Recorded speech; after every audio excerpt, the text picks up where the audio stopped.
Да и мягко силар домов лай-лай-ла-ла.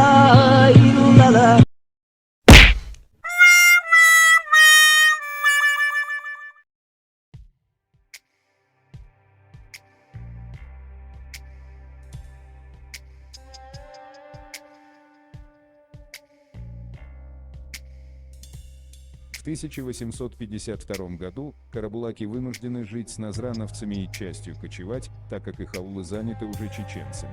Интересный момент, а почему карабулаки, если они якобы считали и считают себя чеченцами, или как сегодня чеченцы любят говорить, чеченский Тукхум, то почему же они жили среди назрановцев, а не среди чеченцев?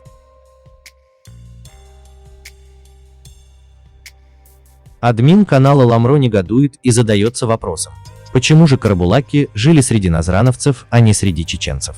Ведь чеченцы заявляют карабулаки чеченский Тукхум. Потом этот же Ламро начинает приписывать к ингушевскому народу такие карабулакские селения, как Мериджи и Эгичош, и вообще называя всех карабулаков ингушами.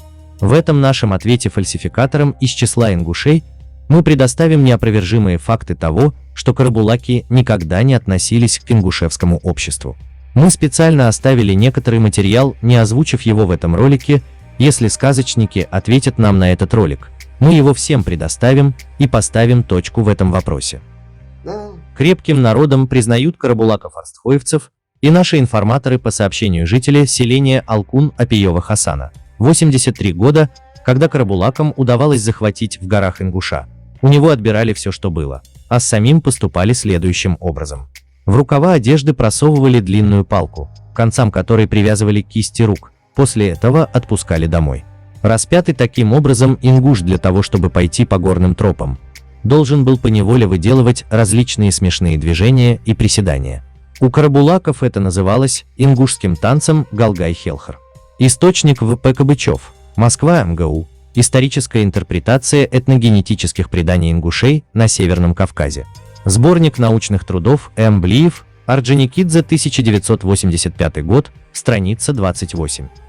Возникает вопрос, если карабулаки ингуши, то почему они так издевались над ингушами, заставляя унижаться подобным образом? Ждем комментария от Ламро и едем дальше. В 1839 году Ахульго дымился пожарищем титанического штурма. Шамиль кинулся в Большую и в Малую Чечню. Там к нему присоединились ичкеринцы, ауховцы и карабулакцы. И когда мы считали Шамиля погибшим, он во главе 30 тысяч мюридов явился на наших границах. Вот что такое был мюридизм и мюриды. Брызгалов, как и весь горизонт, понимал, что ему надо или победить, или умереть.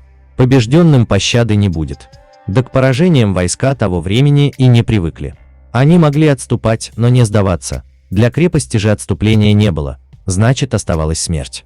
Источник. Роман из времен Кавказской войны. Василий Немирович, Данченко. Горные Орлы. Забытая крепость. Возникает вопрос, если карабулаки ингуши, то почему они вместе с остальными чеченцами в 30-тысячной армии воевали против русских? А ведь ингуши, назрановцы и галгаевцы были в подданстве у России, чем они так гордятся, что никогда не нарушили договор с Россией. А теперь представьте карабулаков, могли бы они быть из ингушевского народа? Ждем комментария от Ламро и едем дальше. Вот еще один документ. Отношение генерала Ермолова к Ланскому от 12 января 1827 года под номером 32. Цитата. «По важности места, занимаемого ингушами, которые, быв до сего преданы России, по положению их селения при Назране, служат наилучшим сторожевым постом нашим и оградою с сей стороны от неприязненных чеченцев и карабулаков». Если карабулаки – это ингуши, то о каких подданных ингушей и неприязненных карабулаков и чеченцев идет речь?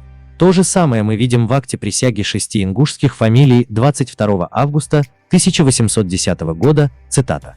«Если чеченцы, карабулаки и прочие неприязненные России народы, где не есть, будут прокладываться воровскими партиями с намерением учинить на российские обозы и команды». Конец цитаты.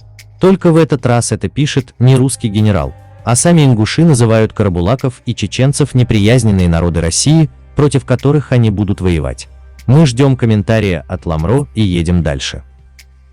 Так предоставим еще один документ нашим любителям поделывать историю, как они того желают. Из экспедиции генерал-майор Абхазова в горы Кавказа в 1830 году. Цитата. Военные действия отряда преимущественно должно было обратить против галгаев, кистинцев, джарахов и тагаурцев. Ибо народы, живущие в нижних частях Асы, алхонцы, галашевцы и карабулаки, находятся в ближайших связях с чеченцами, то посему надлежало оставить их на время в покое, дабы не тревожить чеченцев. Назрановцы же доказали на опыте приверженность свою к нашему правительству, участвуя с нами в 1825 году в усмирении чеченцев, которыми до сих пор сохраняют кровомщение. Конец цитаты. Здесь мы видим, что русские пошли на галгаевцев, но не решились потревожить карабулаков, так как они находятся в связях с чеченцами. Если бы русские пошли на карабулаков, то чеченцы пришли бы им на помощь. Еще ингуши участвовали вместе с русскими в усмирении чеченцев. Мы требуем прокомментировать этот момент админа канала Ламро, который постоянно заявляет, что карабулаки – это ингушевский народ. Если же провокаторы продолжат наглым образом заявлять, что карабулаки – это ингуши, мы будем вынуждены собрать весь материал воедино и ответить им. Мы включим туда еще исторических документов, подобным этим. Мы коснемся ДНК-тестов наших народов, кто кому ближе по крови. Мы покажем ролики с участием самих карабулаков, где они рассказывают, кто с кем был, и кто с кем воевал, и так далее, и тому подобное.